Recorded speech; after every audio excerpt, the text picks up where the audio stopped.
Silakan Pak Michael memulai tugas. Selamat bertugas.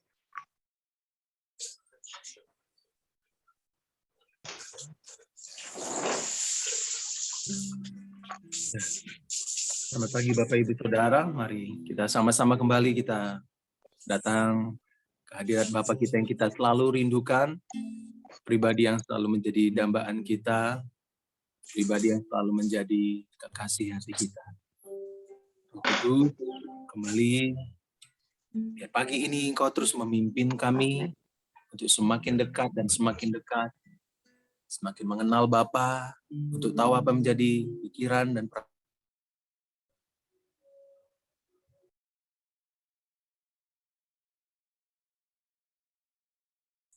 Mic-nya tolong hidupkan, Pak. Mic-nya tolong hidupkan, Pak.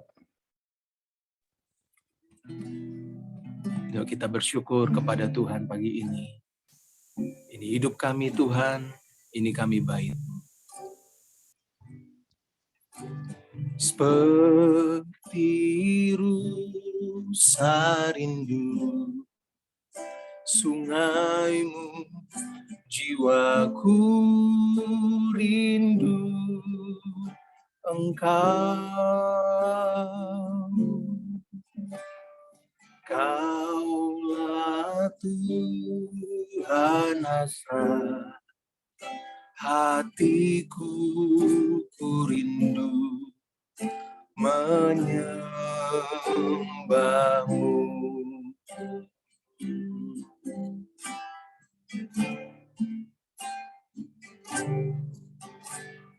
Seperti rusa rindu sungaimu, jiwaku rindu Engkau. Kaulah Tuhan hasrat hatiku, ku rindu menyembahmu. Seperti rusa rindu sungaimu, jiwaku rindu Engkau. Kaulah Tuhan hasrat hatiku, ku rindu menyembahmu. Kau menjadi kekuatan kami, Engkau kekuatan dan perisaiku. Kepadamu rohku berserah.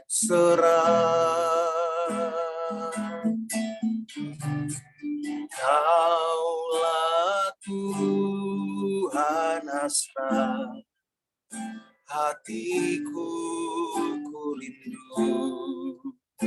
menyembahmu. Dengan hati yang haus akan Engkau, dengan penuh kerinduan kami hampiri Engkau pagi ini. Seperti rusa rindu sungaimu, jiwaku rindu Engkau. Kaulah Tuhan hasrat hatiku, rindu menyembahmu. Seperti rusa rindu, seperti rusa rindu sungaimu, jiwaku rindu Engkau. Kaulah Tuhan hasrat hati hatiku ku rindu menyembahmu.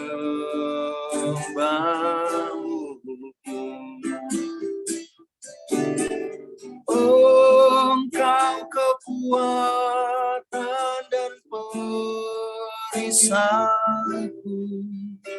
kepadamu rohku berserah.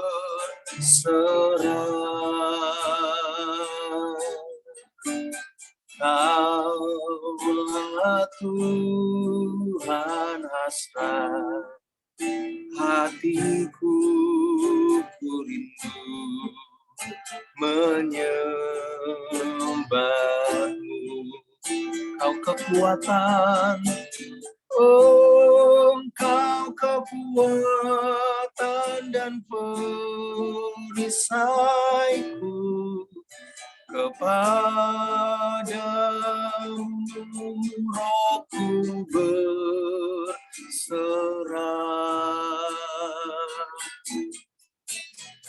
Kaulah Tuhan hasrat hatiku, ku rindu menyembahmu.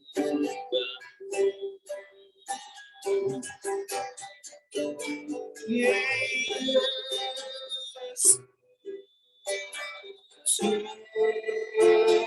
Yesus, kau berarti bagiku.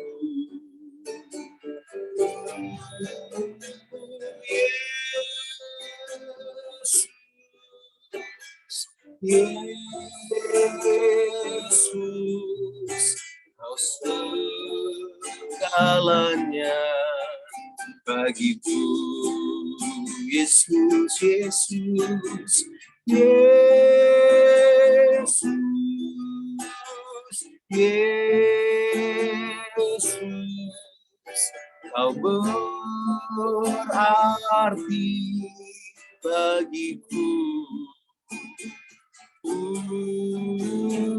Yesus,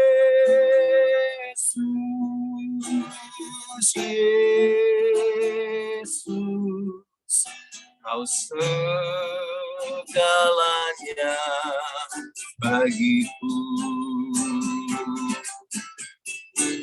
Engkau kekuatan dan perisaiku, kepadamu rohku berserah.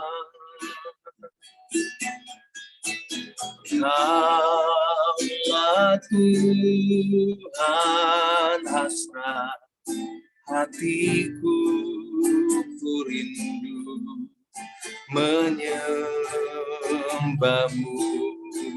Tuhan Yesus, Yesus, Yesus, kau berarti bagiku.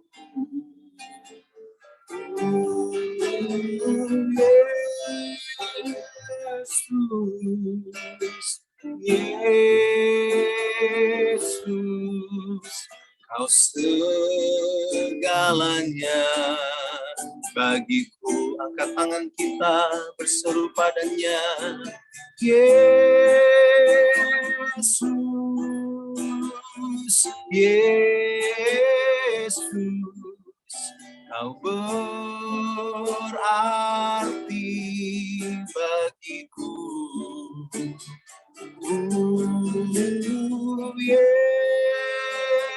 Yesus, Yesus, kau segalanya bagiku. Tuhan Yesus, Yesus, Yesus, kau berarti bagiku. Yesus, Yesus, kau segalanya bagiku. Yesus, Yesus, Yesus, kau berarti bagiku. Yesus, Yesus, Yesus, kau berarti bagiku. Yesus, Yesus, Yesus, kau segalanya bagiku. Yesus, Yesus,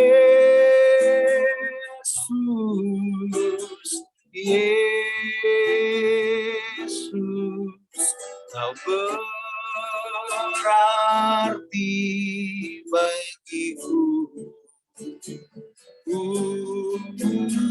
Yesus, Yesus, Yesus, kau segalanya bagiku. Yesus, Yesus, Yesus, kau berarti bagiku. Yesus, Kau segalanya bagiku. Sungguh ya Tuhan, Kau segalanya bagiku. Kau segalanya bagiku.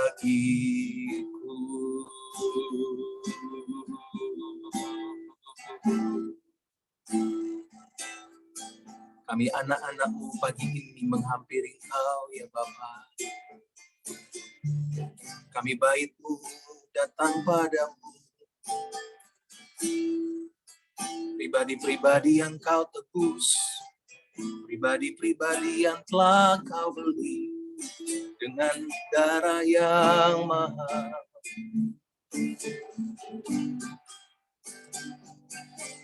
Kami merindukan-Mu. Kami merindukan-Mu, Tuhan.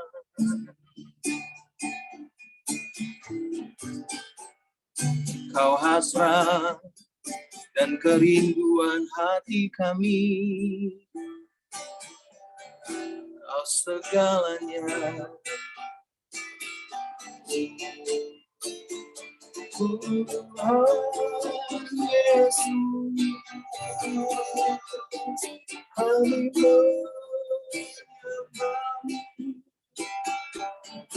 kami memuji-Mu, bangun persekutuan untuk semakin mengenal-Mu. Nyatakan diri-Mu, nyatakan kehendak-Mu, apa yang Kau inginkan. Kami melakukan, kami mau berikan sebagai tanda kasih, sebagai penghormatan dan pengabdian kami padamu, Yesus. Kau kan pemilik hidup kami. Sesungguhnya biarlah tidak ada yang kami sisakan, sebab hidup kami telah Kau beli. Biarlah hidup kami memuliakan nama-Mu, mengutamakan kehendak-Mu, mengutamakan kepentingan-Mu di atas segalanya, lebih dari apapun. Oh.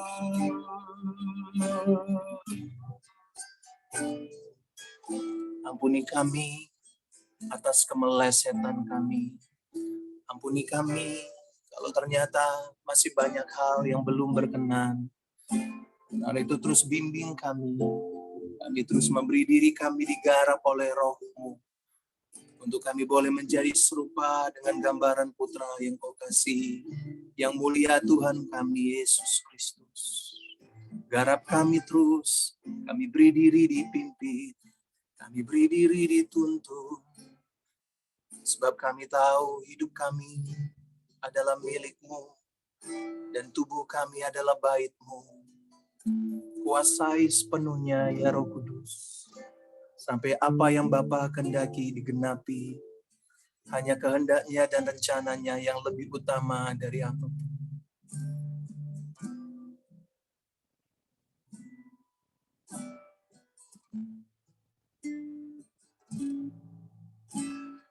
Roh Kudus, Kau hadir di sini.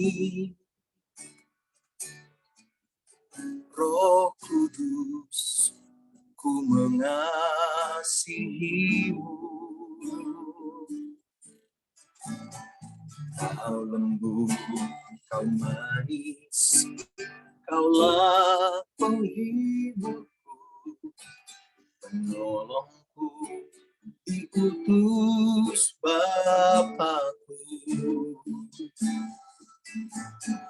Roh Kudus, Kau hadir di sini. Roh Kudus, ku mengasihimu. Kau lembut, kau manis, kaulah penghiburku, penolongku, diutus Bapakku. Ku buka hati untuk Roh-Mu Tuhan. Ku buka hati menyembah-Mu Yesus. Jamahlah kami, penuhi kami dengan kuasa Allah Maha Tinggi. Ku buka hati untuk Roh-Mu Tuhan. Ku buka hati menyembah-Mu Yesus. Jamahlah kami dimanapun, penuhi kami dengan kuasa Allah Maha Tinggi.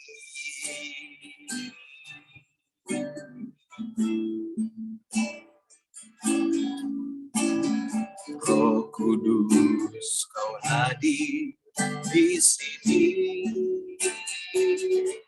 Roh Kudus, ku mengasihimu. Kau lembut, Kau manis, Kaulah penghiburku, penolongku, diutus Bapakku. Kami terus buka hati, ku buka hati untuk Roh-Mu Tuhan. Ku buka hati menyembah-Mu Yesus. Jamahlah kami, penuhi kami dengan kuasa Allah Maha Tinggi.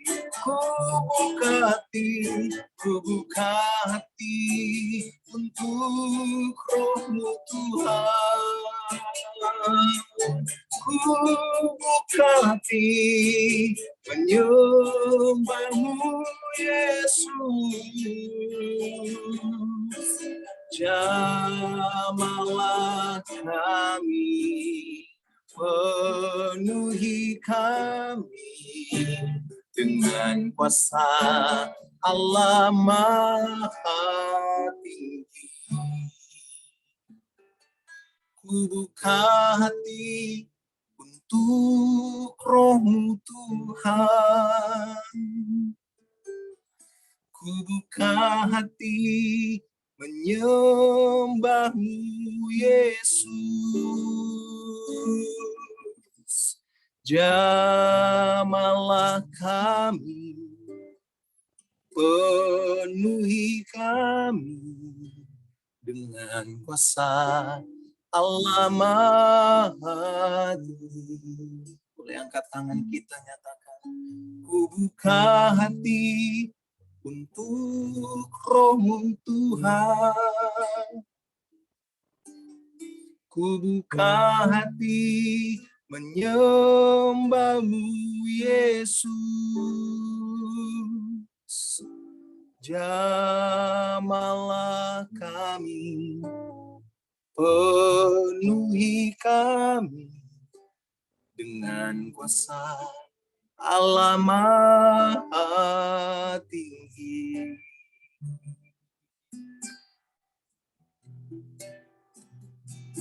Kami buka hati untuk Roh-Mu ya Tuhan.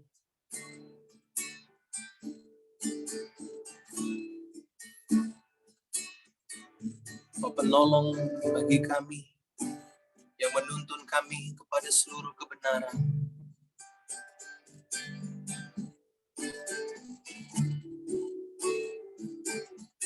Bimbing kami, tuntun kami menjadi seperti Yesus, kembali pada rancangan yang semula. Terus memiliki pikiran dan perasaan Yesus.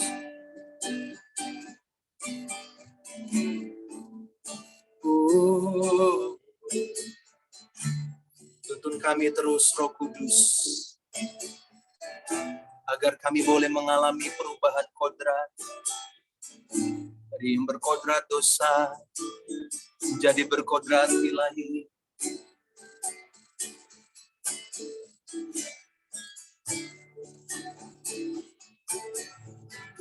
Ajarkan kami terus untuk mengalami pembaharuan pikiran, untuk tahu apa yang Bapa kehendaki, apa yang baik, apa yang berkenan, dan apa yang sempurna. Sebagai penyembahan kami, sebagai pengagungan kami pada Bapa.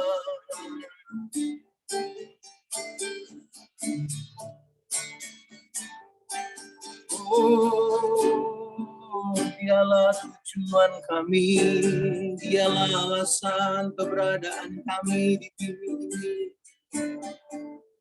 Oh, terus bimbing kami, agar kami boleh tahan berdiri di hadapannya suatu saat nanti. Ajar kami terus berperilaku sebagai bangsawan surgawi di tengah-tengah angkatan yang bengkok ini. Ya Roh Kudus pimpin kami, ya Roh Kudus tuntun kami.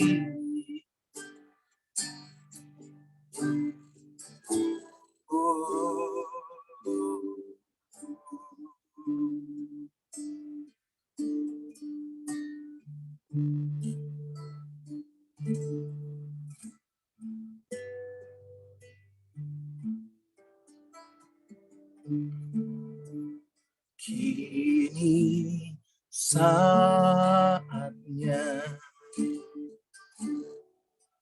berdiri di altarnya, sebab Allah Maha Kudus hadir di sini.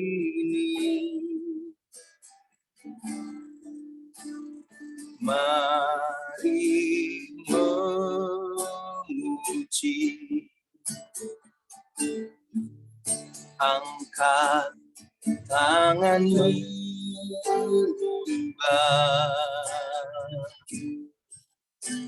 sebab Allah Maha Kudus hadir di sini.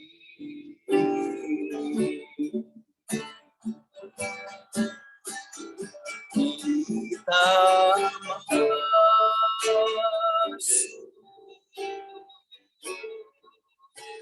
Maha sucinya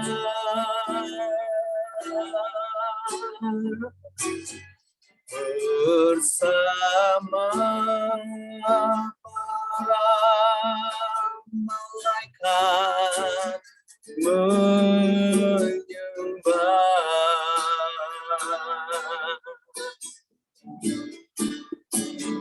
Mari puji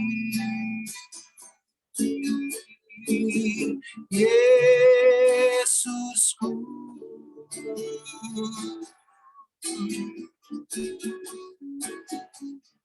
Kita masuk hadirat-Nya Maha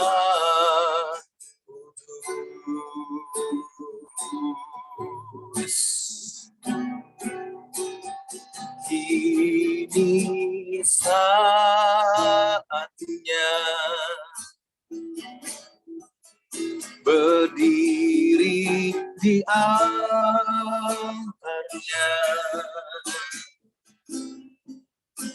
sebab Allah Maha Kudus hadir di sini. Mari memuji, angkat tangan menyembah, sebab Allah Maha Kudus hadir di sini. Kita masuk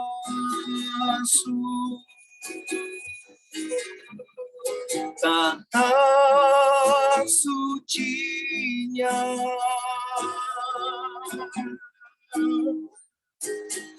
bersama para malaikat menyembah.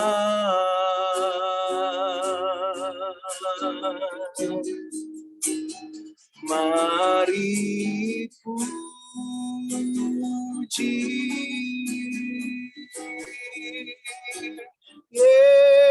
Yesusku.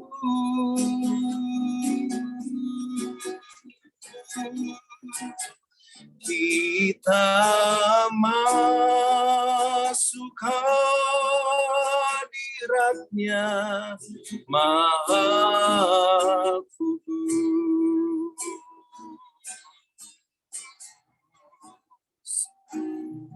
Kita masuk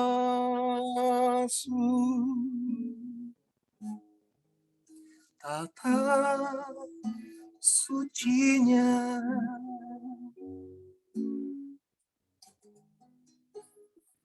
bersama para malaikat menyembah.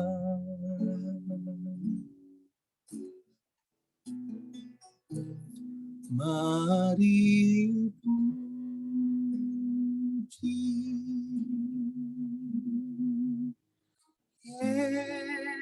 Yesusku.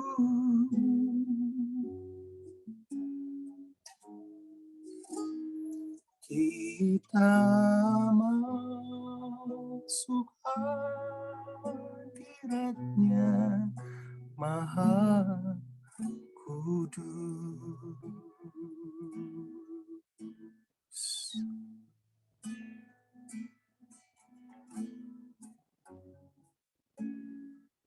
Mari berperkara secara pribadi dengan Tuhan pagi ini, Bapak Ibu.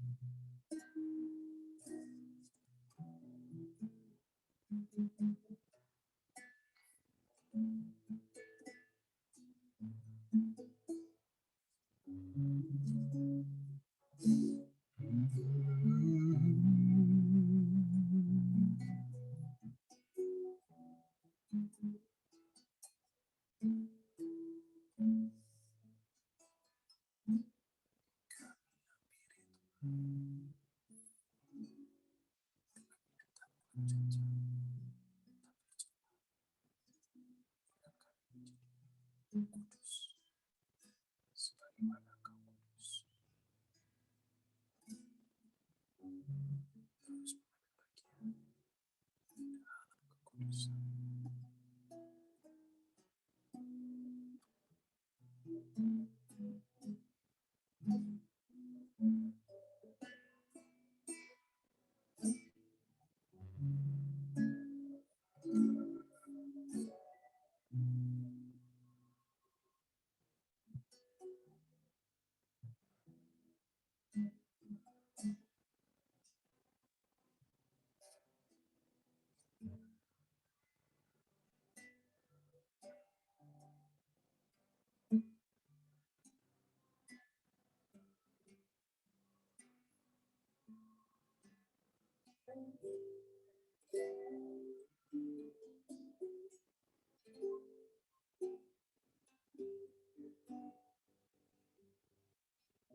Jadi ini juga kami memberi diri kami untuk dibekali oleh kebenaran firman Tuhan. Mari pimpin kami.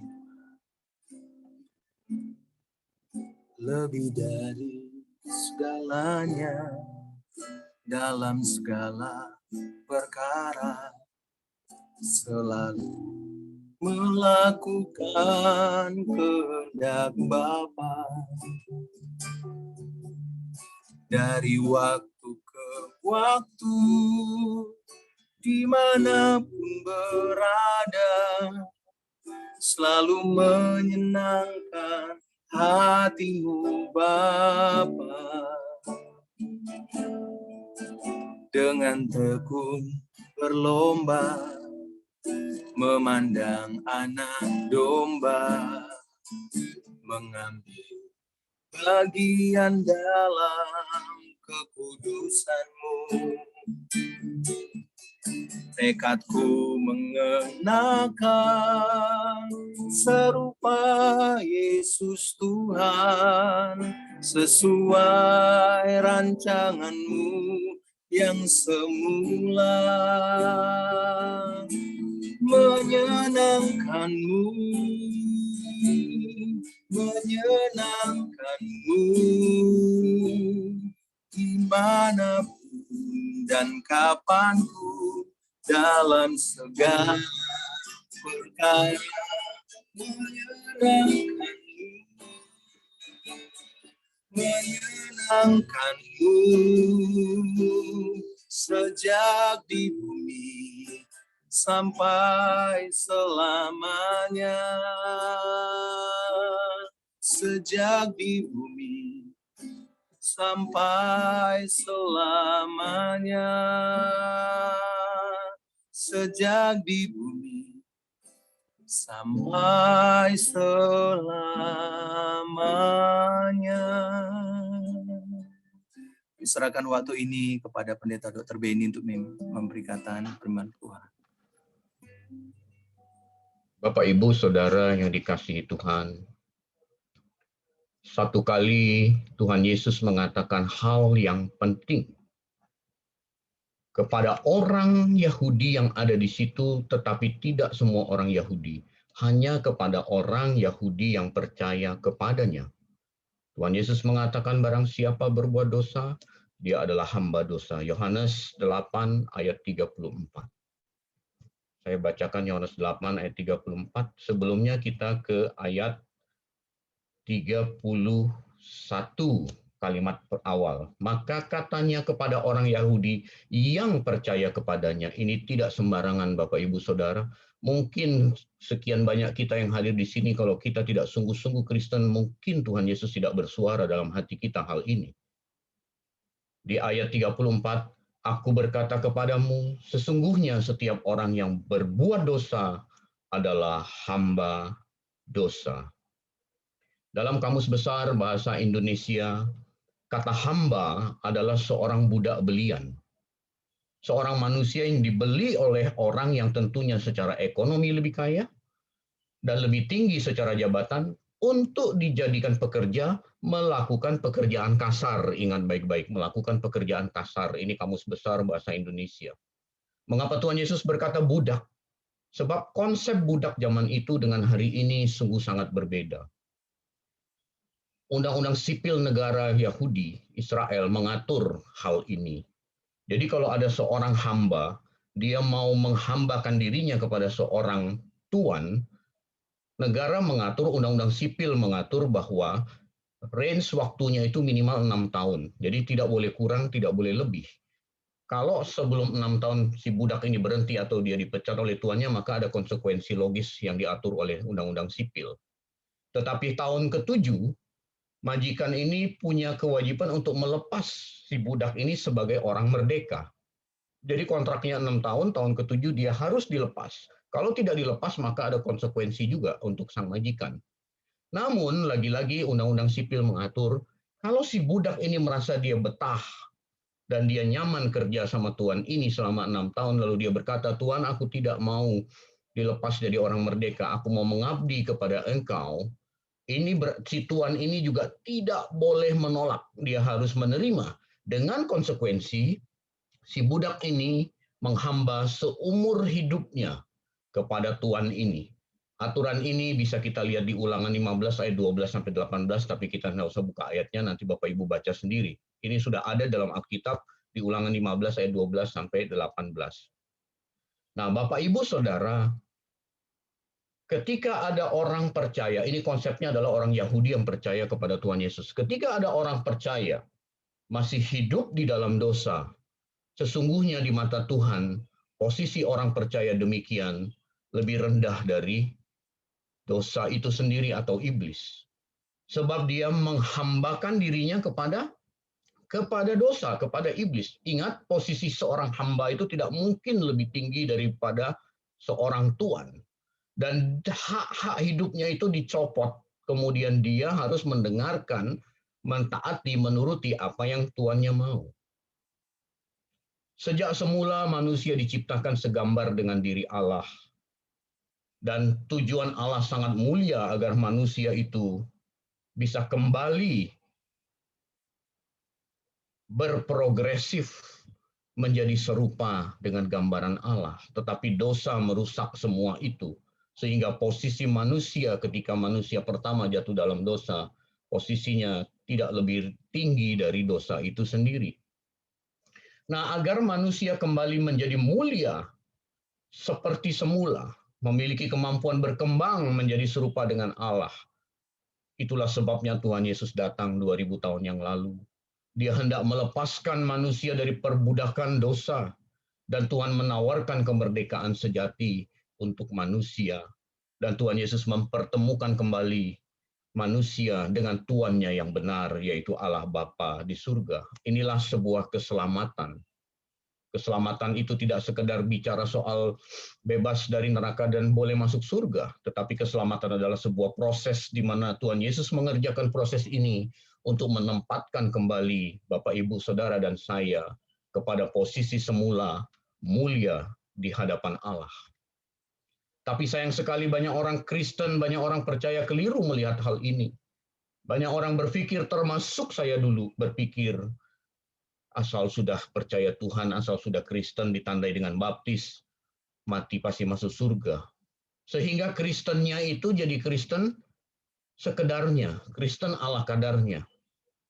Kristen yang biasa-biasa sajalah. Melihat orang fanatik, saya juga jadi bingung mengapa fanatik. Bapak, Ibu, Saudara, pemikiran-pemikiran ini sesungguhnya adalah pemikiran yang keliru. Dan justru ini menjadi alat efektifnya iblis untuk kembali memperbudak orang percaya atau orang Kristen yang sebenarnya sudah dimerdekakan oleh Tuhan Yesus. Itulah sebabnya Rasul Paulus mencatat bahwa keselamatan itu harus dikerjakan. Memang Allah memberikannya secara cuma-cuma, tetapi ada bagian manusia harus dikerjakan. Kita buka Filipi 2 ayat 12-13. Filipi pasal kedua, Filipi 2 ayat 12-13. Hai saudara-saudaraku yang kekasih, kamu senantiasa taat, karena itu tetaplah kerjakan keselamatanmu dengan takut dan gentar. Bukan saja sewaktu aku masih hadir, tetapi terlebih pula sekarang waktu aku tidak hadir. Ini Paulus nulisnya di penjara di kota Roma kepada jemaat Filipi. Dia berkata, bukan saja waktu aku ada di Filipi, tapi aku nggak ada di Filipi pun keselamatan harus kamu kerjakan. Di ayat 13 Paulus berkata, karena Allah lah yang mengerjakan di dalam kamu baik kemauan maupun pekerjaan menurut kerelaannya. Ini membingungkan Bapak Ibu. Dulu saya sering menggunakan ayat Filipi 2:13 ini sebagai pembenaran untuk hidup tidak sungguh-sungguh dalam kebenaran firman. Untuk apa benar-benar mengerjakan keselamatan di Filipi 2 ayat 13 dibilang Allah yang mengerjakan kok, kita tinggal terima kok gitu. Nah, sesungguhnya kedua kata mengerjakan di Filipi 12 dan 13 ini hal yang sangat berbeda. Karena keterbatasan bahasa Indonesia, maka diterjemahkan jadi sama, mengerjakan. Di dalam Filipi 2 ayat 12, kata mengerjakan itu dalam bahasa aslinya adalah katergaseste. Katergaseste ini berarti to accomplish, to perform, to walk out, atau to achieve, mencapai, mengerjakan, benar-benar to perform. Memang keselamatan itu harus dikerjakan dengan takut dan gentar. Namun beberapa detik kemudian Paulus berkata di ayat 13, Allah lah yang mengerjakan. Alkitab tidak menggunakan kata katergaseste, tetapi Alkitab menggunakan kata energeo. Energeo berarti Allah to give power, Allah yang memampukan. Karena Allah lah yang memampukan oleh korban Yesus di atas kayu salib, maka keselamatan itu harus kita katergaseste, harus kita kerjakan. Jadi dua makna ini sangat berbeda Bapak Ibu Saudara. Kalau kita tidak memahami dengan benar, maka kita sangat mudah untuk tergelincir kembali diperbudak oleh iblis. Orang-orang yang masuk dalam proses keselamatan adalah orang-orang yang meresponi sebuah karya yang dikerjakan oleh Maha Agung Tuhan kita, Yesus Kristus. Tetapi faktanya, kita sering tidak memberi diri kita diperhamba oleh Kristus. Kita sering menjadi tuan atas diri kita sendiri. Bahkan kita ada sebagian orang yang kembali memberi dirinya diperhamba oleh iblis. Bapak, Ibu, Saudara, orang-orang Kristen yang demikian sesungguhnya belumlah mengalami kemerdekaan sejati. Kemerdekaan yang ditawarkan oleh Tuhan Yesus. Sebab kalau orang mengalami kemerdekaan sejati, dia tahu kepada siapa dia harus menghamba. Nah, pagi ini saya mau katakan bahwa hanya firman Tuhan yang benarlah, hanya firman Tuhan yang benarlah yang dapat memerdekakan seseorang secara permanen. Kita buka kembali Yohanes 8, tadi kita baca ayat 34, sekarang kita baca 31 dan 32. Maka kata Yesus kepada orang Yahudi yang percaya kepadanya. Di situ ada hadir orang Yahudi mungkin tidak percaya, mungkin ingin menguji, mungkin ingin adu kepintaran teologi dengan Tuhan Yesus. Tetapi Tuhan tidak menunjukkan itu kepada mereka. Tuhan hanya berbicara kepada orang Yahudi yang percaya kepadanya. Dan ayat ini sangat khusus. Tuhan berbicara kepada orang percaya, orang Kristen yang sungguh-sungguh percaya kepada dirinya.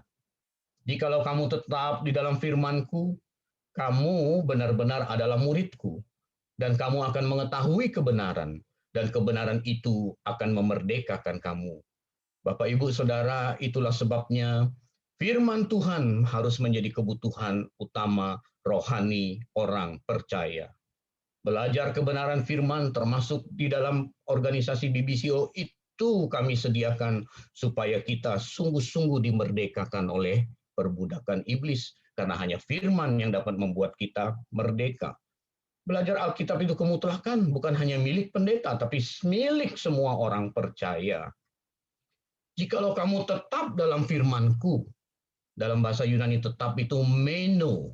Meno itu artinya continue stay, tinggal, tetap, terus, menerus. Jadi bukan kayak PLN di daerah gitu. Hari ini nyala, besok mati, sore lagi nyala, nanti mati lagi. Nah begitu. Tetap dalam firman itu baca, mengerti, melakukan. Baca, mengerti, melakukan. Itu namanya meno. Tetap dalam firman. Jadi tetapnya itu continue stay. Itu baru namanya tetap dalam firman. Kalau orang-orang percaya tetap dalam firman, baca, mengerti, melakukan. Baca, mengerti, melakukan. Baru disebut benar-benar murid Kristus. Yang kadang-kadang baca, kadang-kadang enggak. Ke gereja juga yang bacain pendeta, dia juga enggak baca gitu. Itu tidak benar-benar murid Kristus. Nah, kalau benar-benar murid Kristus, maka dia akan diberi kekuatan untuk memahami kebenaran, dan kebenaran itulah yang akan memerdekakan kita semua dari perbudakan iblis itu, Bapak, Ibu, Saudara. Bapak, Ibu, Saudara, kita ini adalah orang-orang yang diperkenan untuk mengalami kemerdekaan sejati. Betapa luar biasanya. Kita punya hak istimewa. Kita pun diperkenan oleh Tuhan untuk memperoleh kemerdekaan sejati. Tapi harus dikerjakan, katergaseste tadi. Mari kita buka satu ayat lagi, Roma 8 ayat 17. Roma pasal 8 ayat 17. Dan jika kita adalah anak, ini pasti anak yang sah, maka kita juga adalah ahli waris. Ahli waris itu maksudnya adalah orang-orang yang berhak menerima janji-janji Allah, yang akan menerimanya bersama-sama dengan Kristus, yaitu jika kita menderita bersama-sama dengan Dia, supaya kita juga dipermuliakan bersama-sama dengan Dia. Kalau saya khotbah dulu waktu belum pandemik, saya khotbah di gereja-gereja yang di luar kita, ketika ayat ini saya baca sampai menerima janji-janji Allah, ada saja yang jemaat yang berkata amin. Yes, kita harus mengaminkan. Tetapi sekali lagi saya mau katakan, ayat Roma 8:17 ini tidak ada kaitannya dengan mobil, rumah, pekerjaan, anak, dan lain sebagainya. Tidak ada kaitannya dengan janji Allah soal pemenuhan kebutuhan jasmani. Sebab jelas di sini Paulus berkata bahwa yang akan menerimanya bersama dengan Kristus. Kristus itu ada di surga. Berarti janji ini adalah janji kekekalan, bukan janji pemenuhan kebutuhan jasmani. Jadi nggak cocok. Kalau ada pendeta khotbah, kita akan berhak menerima janji Allah, lalu apa pergumulanmu? Nah cocok Bapak Ibu. Maaf, ini nggak cocok. Ini konteksnya sama sekali berbeda untuk orang yang masih mandul, belum punya anak, dan lain sebagainya. Nggak sama. Ahli waris itu dalam bahasa Yunani itu kleronomos. Kleronomos itu getting by appointment. Mendapatkan dari penunjukan hak istimewa. Sebagai orang percaya kita punya hak istimewa. Ahli waris. Ahli waris, bayangkan Bapak Ibu, kita itu punya kesempatan jadi ahli waris kerajaan surga bersama Tuhan Yesus menerima janji Allah Bapa, yaitu di kekekalan nanti. Nah, harusnya ahli waris sudah kelihatan dari gejala-gejalanya. Saya ini kan hari-hari kan bisnis, Bapak Ibu. Saya bisnis itu saya impor bahan-bahan baku untuk pabrik makanan, snack gitu ya, kayak anak-anak kita makan coklat, makan biskuit. Nah, itu kan bahan bakunya masih diimpor dari luar negeri. Nah, saya impor beberapa, lalu saya jual ke katakanlah Indofood, Mayora, begitu. Mereka produksi coklat, biskuit, Indomie, lalu dimakan oleh kita gitu.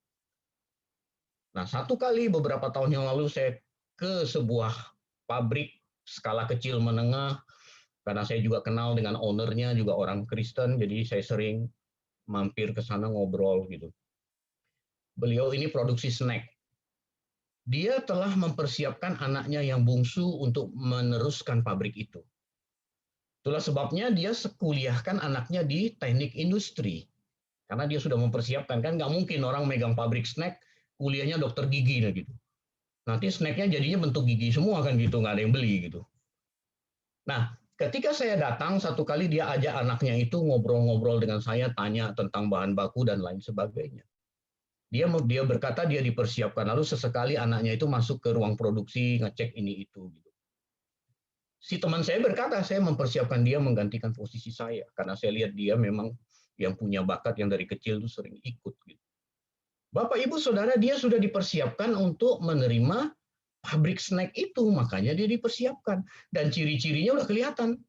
Kuliahnya di fakultas teknik industri, kemudian dia belajar tentang bahan baku makanan, belajar produksi, dan lain sebagainya. Nah, tadi Roma 8:17 berkata kita ini ahli waris. Kita tanya sama diri kita sekarang, ciri-cirinya udah ada belum? Kalau kita jadi ahli waris. Ini kan konyol kalau jadi ahli waris, tetapi kita tidak merasa atau kita tidak mempersiapkan diri kita menerima warisan itu. Misalnya ada keluarga kerajaan.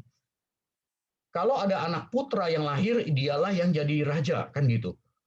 Jadi ini anak putra ini kalau lahir dinanti-nantikan, dari kecil udah dijaga ketat. Sangat ketat dijaga, nggak boleh ada yang mengganggu. Nah, itu ciri-ciri udah kelihatan. Dikasih pelajaran tentang kerajaan itu bagaimana, etika kerajaan bagaimana menghadapi orang. Ini sudah dipersiapkan Bapak Ibu Saudara. Sekarang kita lihat diri kita.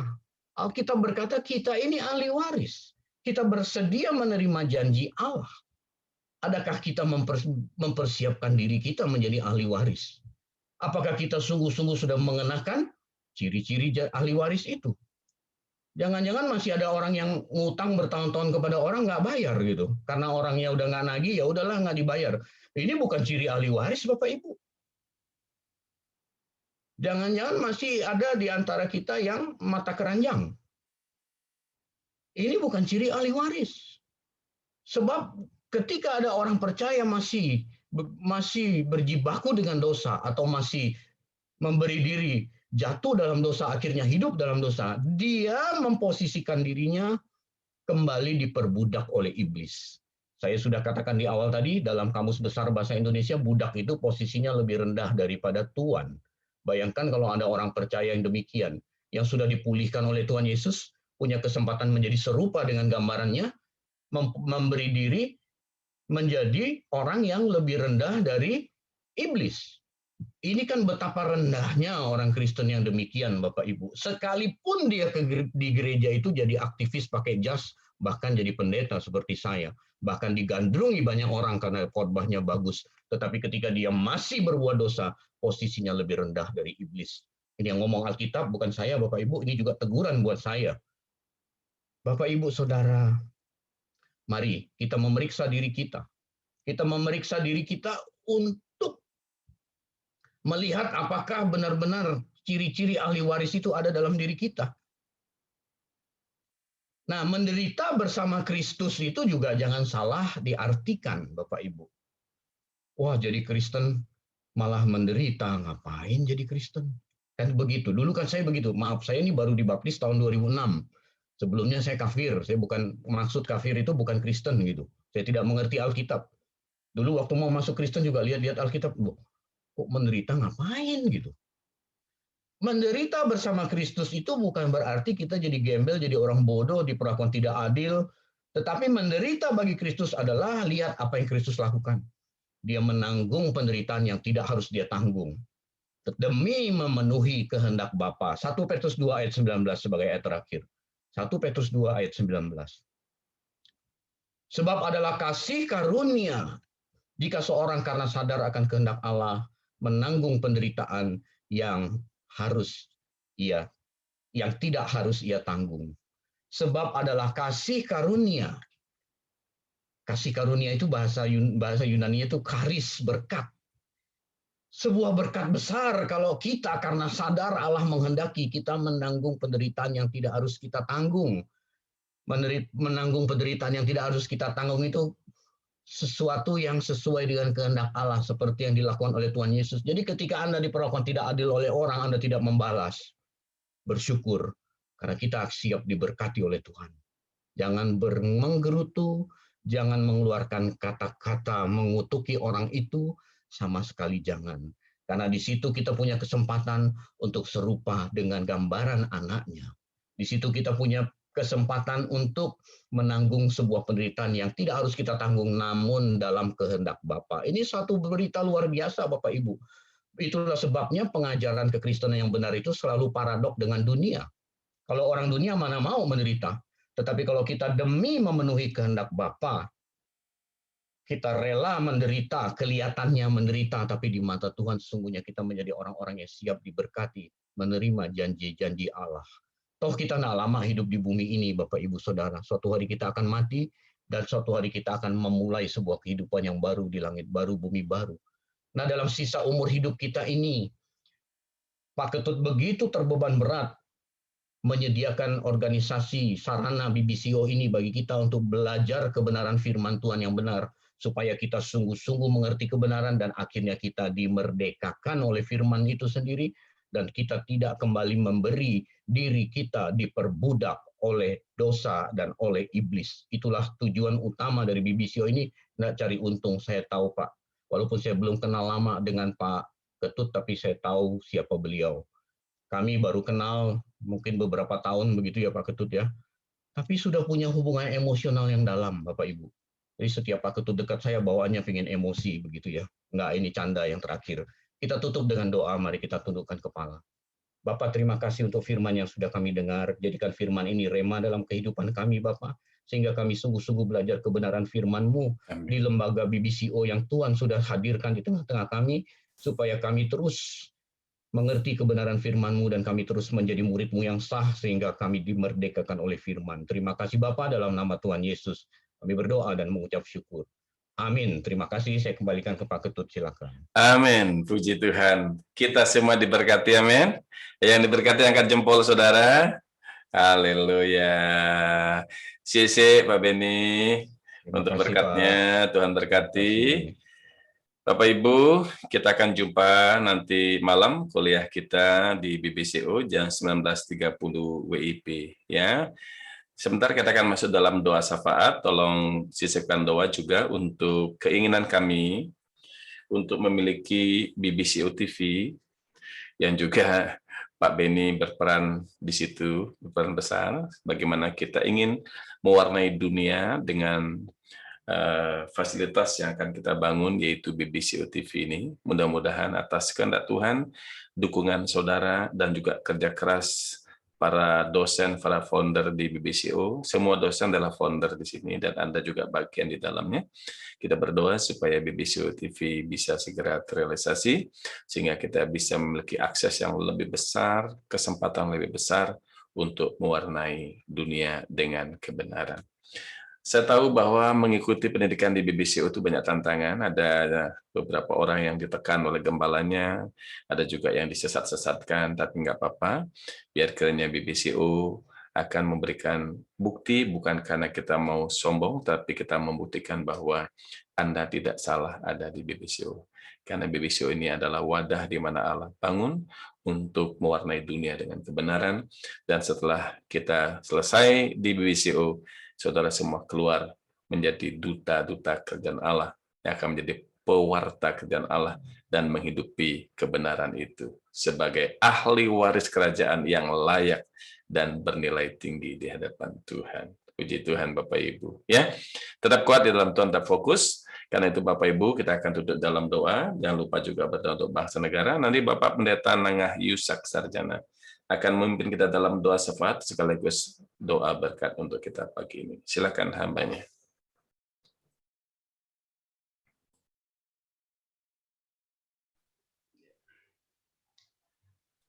Mari kita satu dalam doa, Pak Ibu yang dikasihi oleh Tuhan.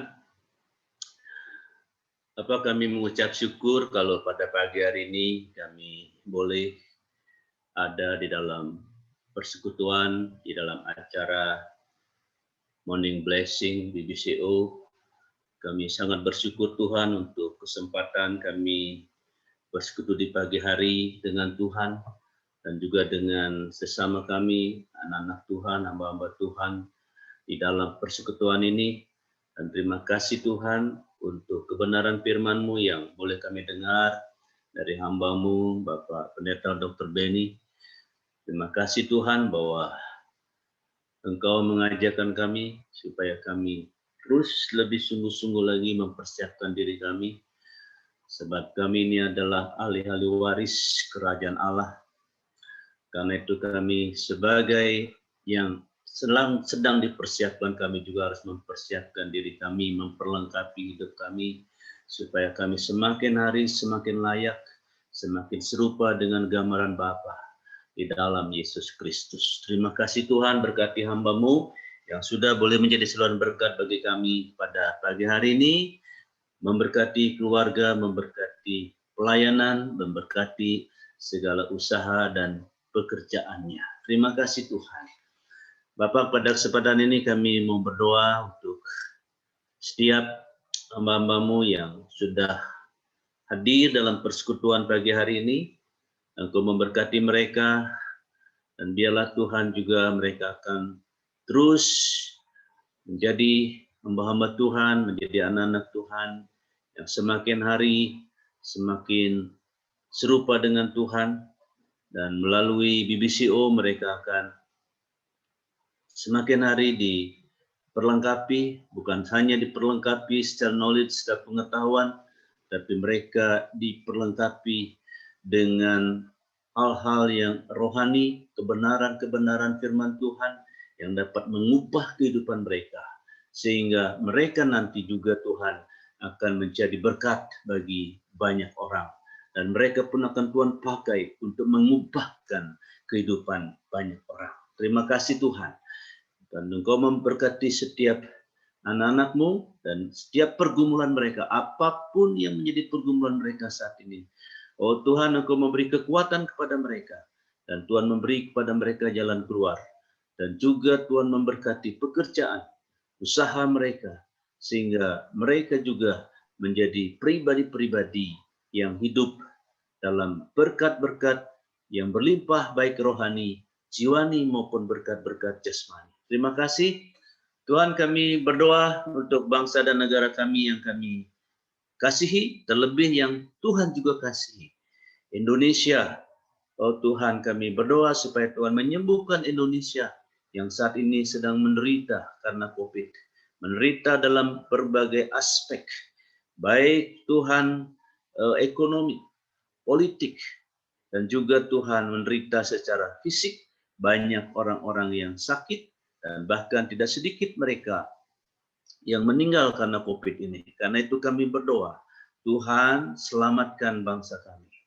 Dan juga Tuhan sembuhkan bangsa kami. Lebih daripada itu Tuhan, biar bangsa kami makin banyak orang yang mengenal Yesus Kristus sebagai Tuhan. Dan juga mereka menjadi orang-orang yang dimerdekakan dari dosa oleh Tuhan. Terima kasih dan berkati pemimpin kami, Bapak Presiden Insinyur Joko Widodo dan Bapak Wakil Presiden Kiai Haji Ma'ruf Amin. Tuhan, mereka yang Tuhan tetapkan untuk menjadi pemimpin bagi bangsa kami, karena itu Tuhan, Engkau memberi kepada mereka hikmat, supaya mereka dapat memimpin bangsa ini dan memberi dan mengeluarkan polisi-polisi, kebijakan-kebijakan yang tidak bertentangan dengan kehendak Tuhan. Terima kasih, dan juga seluruh kepala-kepala daerah, Tuhan memberkati dari kepala daerah tingkat 1, 2, kota, camat, lurah, bahkan RT dan RW. Tuhan memberkati mereka. Terima kasih Tuhan. Terima kasih Bapak. Kami serahkan roh, jiwa, dan tubuh kami ke dalam tangan-Mu. Biar sepanjang hari ini apapun yang kami lakukan, segala aktivitas kami, biar Tuhan meneguhkan setiap perbuatan tangan kami, sehingga apapun yang kami kerjakan boleh berhasil dan mendatangkan hormat dan kemuliaan bagi nama Tuhan. Terima kasih Tuhan, terima kasih kekasih-kekasih Tuhan. Marilah kita menerima segala berkat rahmat dan anugerah dari Bapa di dalam surga. Damai sejahtera dari Tuhan kita Yesus Kristus yang melampaui akal manusia, memenuhi hati dan pikiranmu. Persekutuan yang manis dengan Roh Kudus akan menyertai kita mulai pagi hari ini sampai Maranatha. Tuhan Yesus datang menyongsong setiap orang-orang yang sungguh-sungguh percaya dan taat di awan-awan yang permai. Haleluya. Amin. Amin. Baik, Bapak Ibu, terima kasih sekali lagi untuk kebersamaan kita. Sampai jumpa nanti malam. Pak Beni sekali lagi terima kasih, Pak Michael, WL, terima kasih banyak teman-teman semuanya. Selamat beraktivitas, Tuhan memberkati dan menjadi berkat. Pak Beni, Tuhan berkati. Amin. Terima kasih Pak Beni, Pak Immanuel. Terima kasih. Sama-sama, Tuhan berkati. Amin. Shalom. Terima kasih. Shalom semuanya. Terima kasih.